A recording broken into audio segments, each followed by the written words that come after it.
Welcome to Around the Kinky Campfire. Grab a seat, pour a drink, and let's turn up the heat. This is the podcast where we explore the wild, wonderful, and sometimes wicked world of kink, BDSM, and alternative lifestyles.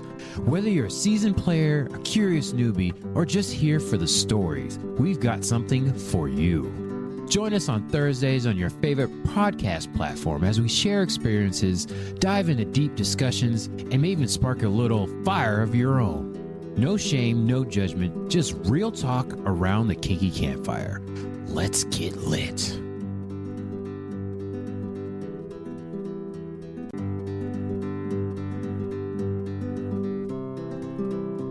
Welcome back, everybody, to another episode of Around the Kinky Campfire. This is your host, H.H. Julius. Juxtaposition Julius. We're still sticking with the J's. I'm always a contradiction. I'm a walking contradiction. So we juxtapose different things together. I'm gonna love it or hate it. That's pretty much how it is with me. So I'm introducing y'all to more of this. You're welcome. I'm your host, Julius Marquise, the full name, or just Julius. H.H. Julius Marquise. That's who I am, and this is Around the Kinky Campfire. I have another interesting topic here for you, and we are going to get started. Before we do that, though, for the fans, as per the usual, we have the HMR 5 seconds. I have the blue raspberry sparkling ice caffeine version, not sponsored. Once again, it's a little bit warmer now, so I may get 2 more seconds. Let's see. ASMR starting in 3, 2, 1.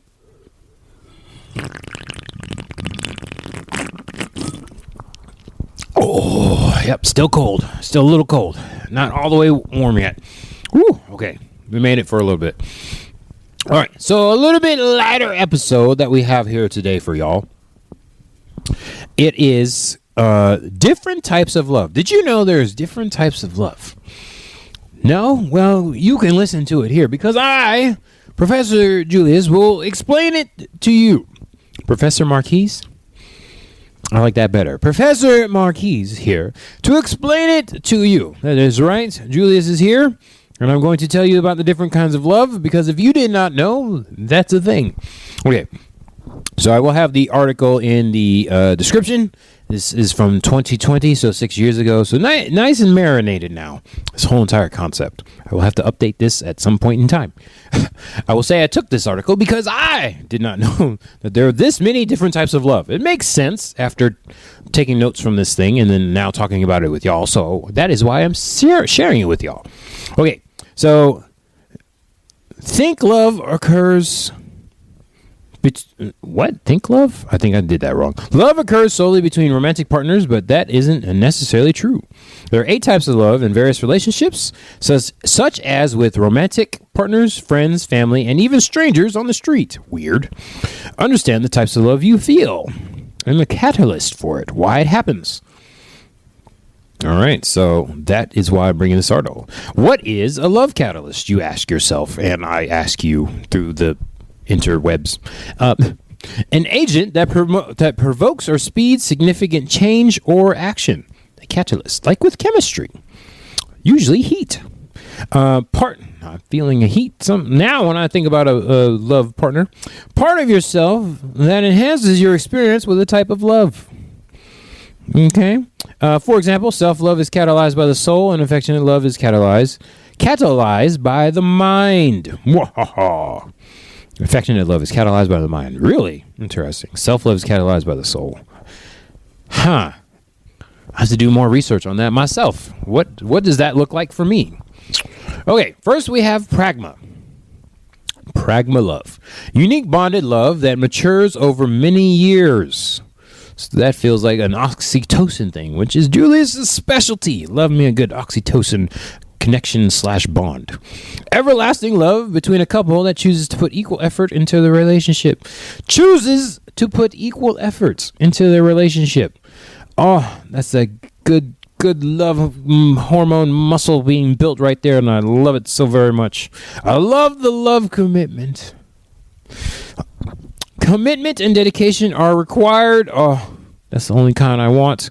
You're standing in love with the partner you want by your side indefinitely. So good. I would argue you don't even need a marriage contract for that.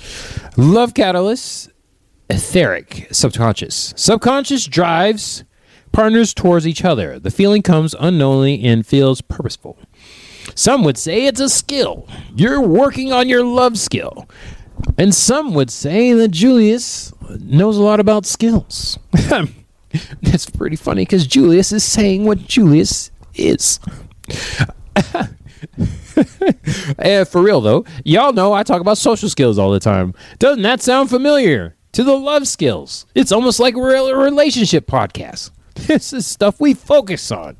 Okay, how to show pragma. Continue to strengthen the bond of long-term relationships. Seek and show effort with your partner. Always evolving your relationship. Good way to have a long-lasting love. Choose to work with your partner forever. And then little bonus, gift a love coupon booklet. So the little bonuses they have here are like hard skills that you can use. So a love booklet. I know I like a massage coupon. I have trouble with arts and crafts, so I won't necessarily make an actual coupon book, but you can always turn the coupon in figuratively for extra affectionate time. I will say that pretty much every partner I have had and have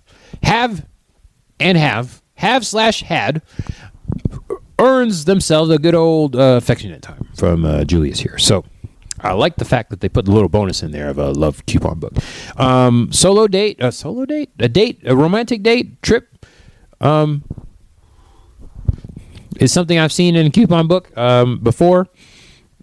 Maybe doing a chore that don't necessarily do. So we know about the love languages, which is a different conversation that I've talked about before. Love languages is a different episode. Go and check that out. Is that there are the 5, and gifts is one of them. So it's interesting that they have the love coupon book, but I would say if it crosses over to one of the other love languages, that would be good. I know that's why I said massage, because that's, touch is one of mine. So that is crossing over from gifts into touch. And I will say at the end here, I'll do a little special analysis, because the different types of relationship have multiple different types of love. Just a little foreshadowing. Okay. Next, we have eros. Passionate romantic love that's often intense and infatuating in the early stages of a relationship. Primal love that comes as a natural instinct for people. Passionate love displayed through physical affection. Romantic behaviors include, but are not limited to, kissing, hugging, and holding hands. Desire for another person's physical body. I would agree with most of that, except for not so much the romantic stuff. Being a romantic, I am positive to it, but don't necessarily need it. But we'll definitely do it if my partner so desires it. I will say the last one, desire for another person's physical body. I do experience that. That is something I do. So touch being a thing, just the romantic parts of it. It was like, what? Kissing and hugging is good. It's the desire. Yes, interesting. Physical affection. Physical affection. Love catalyst, physical body / hormones. Your hormones awaken a fire in your body. Must be satiated with romantic actions from an admired partner. This is a new area for me, because a lot of these are making sense when you're talking about the hormones. The catalyst here is interesting. Awaken a fire in your body, your hormones. Okay, it's like there's specific ones. Are we talking about dopamine or oxytocin? Or there's like pregnancy hormones, testosterone, estrogen. What kind of hormones are we talking about here? This is getting kind of scientific. Not necessarily my initial goal, but I'm learning new stuff as well along with y'all. How to show eros. Admire someone's physical body. Yep. Physical touch, such as hugging, kissing, romantic affection. Bonus. Steal from romance ideas. So back to the romance. Steal from romance ideas. Okay. All right. Back to the romance, huh? We were talking about physical bodies. Okay. Very fascinating. If you have any romance ideas for me, please comment on the video below, or go to the social medias, or email me. Let me know. I will talk about them on a future episode. Okay. Philia. Deep camaraderie love that's characterized by mutual understanding and goodness. Love without romantic attraction occurs between friends or family members, which is interesting because we know there's philias, different kinds of philias out there, which is the attraction towards not common activities, objects, or what we know as kinks. And sometimes a fetish. I know for me, stigmatophilia is one of my favorites. Attraction to tattoos and piercings on a person. So this is where those philias stem from. These are all the Greek terms for all these different types of loves, and they kind of cross over to the to other areas of science, which is interesting. Okay. Love without romantic attraction occurs between friends and family when both people share the same values and respect each other. It's commonly referred to as brotherly love. So, non-romantic. So, yeah, get all them dirty thoughts out of your head because this is not a step porn genre. This is actual familial love. Love catalyst the mind. Your mind articulates which friends are on the same wavelength as you and who you can trust. How to show philia: engage in deep conversation with a friend, be open and trustworthy, be supportive in hard times. Bonus, gift a gratitude card to a friend. Oh, interesting. Gratitude is good for building bonds, even brotherly love bonds, and also with yourself. So everyone should practice gratitude at some point in time. That's a good one. I like that. Gratitude card. Wow. Okay. All right, we got this one. Philautia. Somebody tell me how I'm supposed to spell or pronounce that exactly. Involves recognizing your self-worth and personal needs. You recognize your self-worth and don't ignore your personal needs. Begins with acknowledging your responsibility for your well-being. Challenging to exemplify the outbound types of love because you can't offer what you don't have. Ooh, so good. Putting bars down. You can't offer what you don't have, person. Love catalyst, the soul. Your soul allows you to reflect on your necessary needs and physical and emotional and mental health. Oof, man. So kind of self-love. Create an environment that... how to show. Create an environment that nurtures your well-being. Take care of yourself like a parent would care for a child. Spend time around people who support you. Bonus, use flowers to boost your mood. So, flower psychology is the thing. That is one of the interesting point that they say flowers here. So this is definitely one of your mind palace, and creating a safe space for yourself is also good. This is what I think they're alluding to here specifically is especially spend the time with people who support you. Don't spend your time with people that bring you down. Take care of yourself like you do a parent with a child. I know a lot of people, especially if you're on the social medias, have heard of inner child work. That is 100% a thing that is going on, and one thing you should work on, because if you are having trouble with your inner child, how are you supposed to be able to care for somebody else? If you're parenting yourself, that's something you should probably work on there. Everybody has like an inner child in there that dictates a lot of your actions and interactions with other people. Your 8-year-old self is still carrying those traumas around, and that can affect your relationships. Once again, Around the Kinky Campfire is a relationship podcast, so that is something we should all look out for. Just FYI. Okay. That is philautia.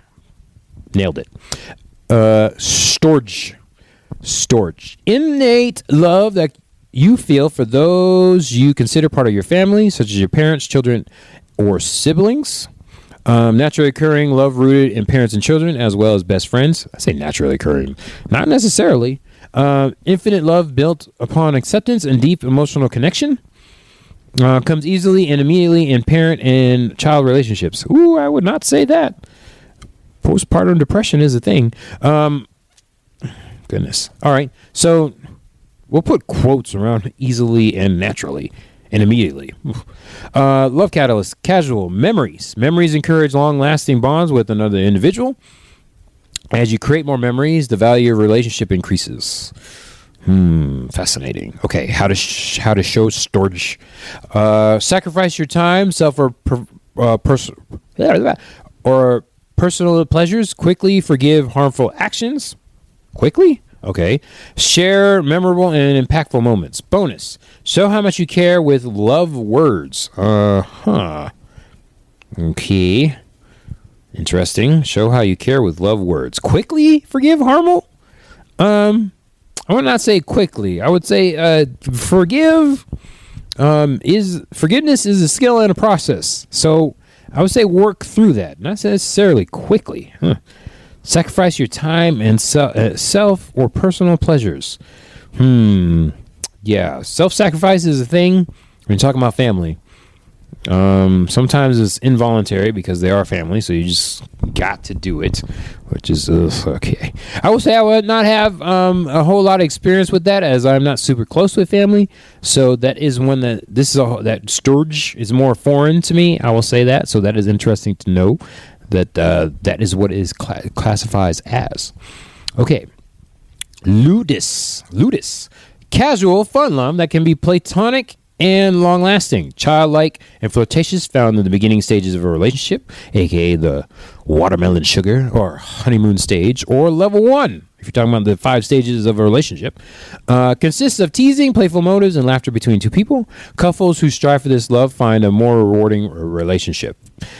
I guess you don't want to start not flirtatious. There needs to be some back and forth going on to let the other person know that you're interested. More rewarding relationship. I guess that's very subjective. What are you looking for exactly? What do you consider a reward? Interesting. Love catalyst, astral or emotion. Your emotions allow you to feel giddy, excited, interested, and involved with another person. That I would agree with. Ludus. How to show ludus. Flirting and engage in whimsical conversations. Spend time together to laugh and have fun. Exemplify childlike behavior together. Bonus. Give a bouquet of roses. Why roses specifically? Why not lilies? Carnations. Sunflowers. Some people like sunflowers. I would say find out what your potential partner likes, since this is the beginning stages of the relationship, and then give them those flowers. I don't know why roses specifically. I guess that's more on the flirty side, because like, hey, roses mean love ya. I'm interested in all your businesses. Let's see. Okay, so I only have a couple more. Good, because I only have a couple minutes left. I'm actually going to get through this. Agape. That's how you say it. AGAPE. Read the article. Let me know if I'm saying any of these correctly. Agape. Sacrificial love that often considered the highest form of Christian love. Highest level of love to offer, given without any expectations of receiving anything in return. A decision to spread love in any circumstances, including destructive situations. Not a physical act, it's a feeling. Aren't these all feelings? Okay. But acts of self-love can elicit agape, since self-monitoring leads to results. This is the most confusing one for me. I'm talking about Christian love. I'm like, what the heck? Highest level of love to offer. Yeah, I like the fact that it's given without any expectations of receiving anything in return. I would say all forms of love should be that way. Kind of messed up if you're expecting something. Do you really even like the person if you're doing that? Ask yourself that. Love catalyst, spirit. Your spirit creates purpose bigger than yourself and motivates you to pass kindness on to others. So your motivation in life, your purpose, purposeful love, maybe. How to show agape.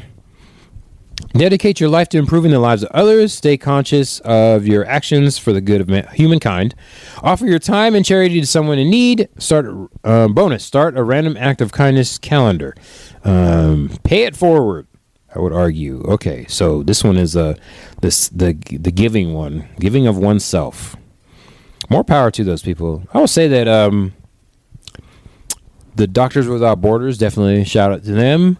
The Peace Corps, shout out to those people. I've heard some stories over the years, and definitely recently, of the stuff you got to go through about living in another country. And man, I'm more power to y'all. I am not one of those people to go out of that.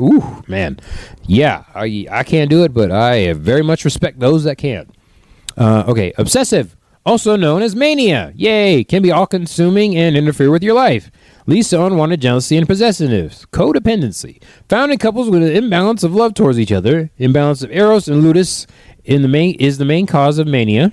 Healthy levels of playful and romantic love. The harm of obsessive love can be avoided. Let's see. With healthy levels of playful and romantic love. The harm of excessive love can be avoided. Yeah, mania. Unchecked, unregulated, dysregulated forms of love. Yeah, that jealousy and possessiveness. Oof, codependency. Not good. Should have more of your self-love. To keep that in check so you don't have somebody else controlling that. Making somebody else in control of that. Not good. Love catalyst. Survival instinct drives a person to desperately need their partner in order to find a sense of self-value. Ugh, gross. Ugh. How to avoid mania. Recognize obsessive or possessive behavior before acting upon it. Do your self-work. Focus on yourself more versus another person. Put trust into your relationships. Ugh. Man, put trust into your... Notice there was no bonus on this one. Do not... Let's not try to make this one bigger. Catalyze it. Ugh, good Lord. Okay, so, lastly, before we go... just going to move on from mania. Obsessive. The perfect combo for you. There are multiple different versions of all these different kinds of loves that work out for you. Like a bouquet, utilizing a combination of different types of love can create something beautiful that leaves a lasting impression. There isn't a perfect equation for every relationship, and doing the self-work can provide a perspective on how to work various types of love into your relationships. I will say you guys definitely know which types of loves work better for me, myself, that I have researched. Still doing more experimentation, so we will see, especially some of the ones I haven't actually... Definitely the terms are new to me, but the characteristics that bring them, or the definitions and everything of each one, I will do some more research, personal research on. Interesting. So, which love type resonates with you? Hopefully not that last one. Ooh, definitely need to work on that. But let me know in the comments, the YouTube comments, the Spotify comments. I think Intune does comments. iTunes does comments. So let me know, or email me, or hit me up on the Instagrams. You will find all those in the intros and the outros of this very podcast, which is Around the Kinky Campfire. I'm the Juxtaposition Julius, or H.H. Julius Marquis, the host of this here podcast. I hope to catch y'all next time, see you, or listen to me, all those different kind of things. But for now, that is all. Hello.